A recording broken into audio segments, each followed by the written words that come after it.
Hello everyone, my name is Juliet Francisco and welcome to my mini vlog. At ayun na nga, nagiging healthy living bigla tuwing may nararamdamang masama. Naisugod ko sa emergency hospital yung asawa ko kasi nahihilo siya tapos nagdidilim yung paningin niya. Ang findings ng doktor, ayun, high blood kaya may maintenance na din siya ngayon. Dahil may maintenance na siya at maraming hindi dapat kainin, bawal na sa kanyang maalat, makolesterol, pati servings ng kanin, kailangan na din niyang magbawas. Kailangan na din niyang mag-workout, kahit hindi naman yung napakaseryosong workout, kahit yung walking lang, everyday, every morning.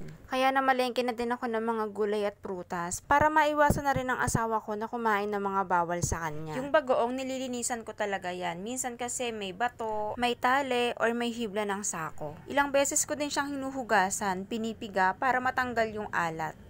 Kayo, ganyan din ba yung ginagawa niyo sa bagoong or ako lang? Paki-comment naman sa comment section.